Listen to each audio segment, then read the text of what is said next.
जम्मू आ गए, दिल्ली आ गए, अलग अलग जगह पे आ गए और अभी सरकार हमको कह रही है कि फिर से हम मेरी बात समझ गए, सबके साथ मर्डर हो जाता है। हेलो स्टूडेंट्स, स्वागत है आपका पाहुजल एकेडमी में। आज हम आपके सामने डिस्कस करेंगे कि यूपी एपीओ का जो एग्जाम है उसको किस तरीके से टारगेट करें और क्या हमारा तरीका हो सकता है तैयारी करने का, जिससे हम यूपी एपीओ को प्रीलिम्स एटलीस्ट हम क्रैक कर सके, क्योंकि फिलहाल हमारे सामने प्री को ही टारगेट करके हमें चलना है। तो प्री के ही तरीके को हम देखेंगे किस तरीके से हमारा प्री जो है वो क्वालिफाई हो सकता है। ठीक है, तो सबसे पहले आपको अपना टेबल देख, सबसे पहले हमें ये देखना है कितने क्वेश्चन हमारे सामने आने हैं। ठीक है, 150 क्वेश्चन का आपका पेपर आना है, जिसमें से 50 नंबर जो है आपके जीएस से आने हैं, जीकेएस में कवर हो जाएगा, जीके जीएस, और 100 जो है वो आपके लो से आने हैं। ठीक है, लो की अगर मैं बात करूं यहां पर, तो लो में आपका आ जाएगा बीएनएस, ठीक है, बीएनएसएस और आपका बीएसए, उसके बाद आपका कॉन्स्टी, ठीक है, और उसके बाद आपका पुलिस एक्ट एंड रेगुलेशन। यहां से आपका पूरा प्री का जो पेपर है वो पूछा जाएगा। इसका मतलब सिलेबस तो हमारे पास बहुत ज्यादा लंबा चौड़ा नहीं है, बस हमें क्या करना है, अपनी तैयारी को सुनिश्चित करना है कि किस तरीके से हम क्या कर सकते हैं, अपनी तैयारी कर सकते हैं। तो सबसे पहले अगर मैं बीएनएस की बात करूं तो 30 नंबर का यहां से पूछा जाएगा। 30 नंबर बहुत होते हैं, बीएनएस में 30 नंबर अगर आ रहा है तो बहुत होता है। ठीक है, उसके बाद अगर मैं बीएनएसएस की बात करूं तो 25 नंबर से यहां से आएगा, सॉरी 20 नंबर का यहां से आएगा। ठीक है, यानी कि जो आपका बीएनएसएस होने वाला है 20 नंबर के यहां से पूछा जाएगा, सॉरी यहाँ 25 का आएगा, बीएसए में 20 का आएगा। ठीक है, यहाँ 25 का ही है, और बीएसए यानी कि भारतीय साक्ष्य अधिनियम में 20 नंबर का आएगा। कॉन्स्टी आपका 10 नंबर का होगा, और पुलिस एक्ट रेगुलेशन आपका 15 नंबर का होगा, यानी कि पुलिस एक्ट भूमिका निभाने वाला है। कॉन्स्टी ज्यादा नंबर लिए बैठा है। कॉन्स्टी आपका पहले नहीं था, ठीक है, इस बार ही जुड़ा है। ठीक है, पहले कॉन्स्टिट्यूशन प्री में नहीं पूछा जाता था।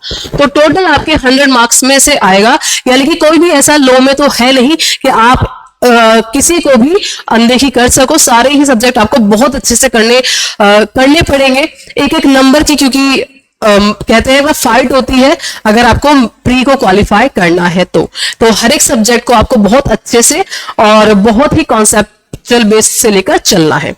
अगर आप मैं बात करूं किस तरीके से क्वेश्चन पूछे जा सकते हैं, तो देखो कुछ क्वेश्चन आपको इजी मिल सकते हैं, कुछ क्वेश्चन आपके मॉडरेट हो सकते हैं, इजी टू मॉडरेट हो सकते हैं। ठीक है, कुछ क्वेश्चन होंगे जो थोड़े से टफ होंगे। ठीक है, आप बहुत इजीली उनको अटेम्प्ट नहीं कर पाओगे। ठीक है, लेकिन अगर आपने बहुत अच्छे से तैयारी करेंगे तो टफ भी हमें इजी लगने लगते हैं। ठीक है, उसके बाद सबसे पहले सेक्शन,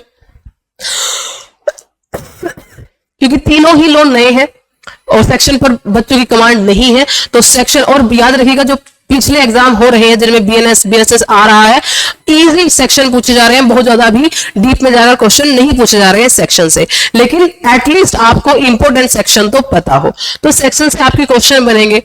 उसके बाद आपके क्वेश्चन इलस्ट्रेशन से बनेंगे। अब इलस्ट्रेशन जो है आपकी बीएनएस में खूब पूछी जाती है, बीएसए में खूब पूछी जाती है।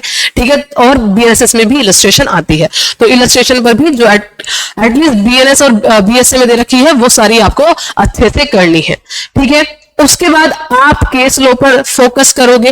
केस लो में आपके लीडिंग केस हो जाएंगे, चाहे वो कॉन्स्टी हो, बीएस हो, बीएनएस हो, बीएसए हो। ठीक है, और आपके करंट केसेस हो जाएंगे, क्योंकि करंट केसेस से भी क्वेश्चन पूछे जाते हैं।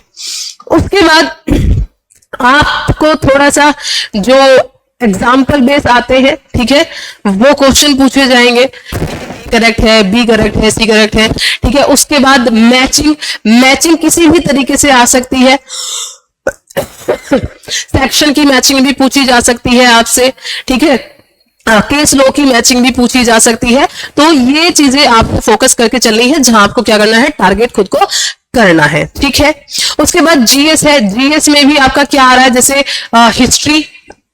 ठीक है, हिस्ट्री में आपकी इंडियन हिस्ट्री आ जाएगी, इसके मूवमेंट्स आ जाएंगे, ठीक है। तो यानी कि हिस्ट्री को बहुत अच्छे से करके चलना है। टोटल हिस्ट्री से 8 क्वेश्चन आ रहे हैं, हिस्ट्री के मूवमेंट से 8 क्वेश्चन आ रहे हैं, ठीक है। जियोग्राफी से आपके 8 क्वेश्चन आ रहे हैं, इको एंड पॉलिटी से आपके 8 क्वेश्चन आ रहे हैं, ठीक है।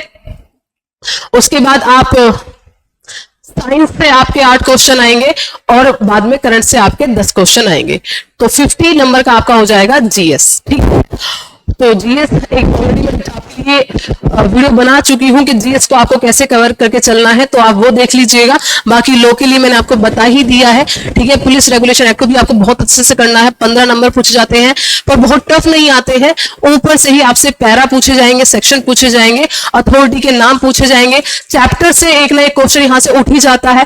प्रीवियस ईयर के क्वेश्चन उठाकर देख लीजिए, ठीक है। अगर आपने इन सबको फोकस करते हुए अपनी तैयारी रखी तो आपका एग्जाम बहुत आसानी से क्रैक हो जाएगा।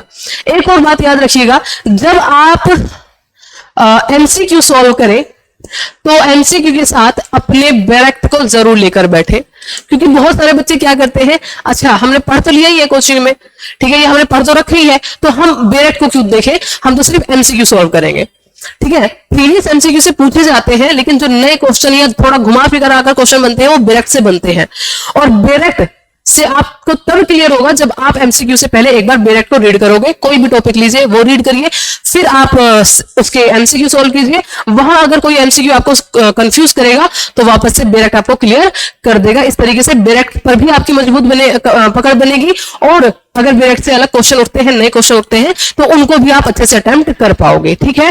क्योंकि बैरेक्ट एक बार पढ़ने की चीज नहीं होती है, इसको बार बार रीड करना पड़ता है, ठीक है। तो ये तरीका आप अपने एग्जाम में फॉलो कर सकते हैं, जिससे आपका जो एग्जाम है वो थोड़ा इजी हो जाए और आसानी से क्रैक हो जाए। बाकी मेहनत तो देखो सबको करनी ही है, बस ये है कि कौन ज्यादा मेहनत करता है वही अपना सफलता पर पहुंचेगा, ठीक है। अगर आपका कोई भी डाउट है तो कमेंट बॉक्स में आप हमें बता सकते हैं। हम आपसे नेक्स्ट वीडियो में फिर मिलेंगे उन डाउट्स के साथ, ठीक है। चलिए, thank you everyone and best of luck. Subscribe for more content.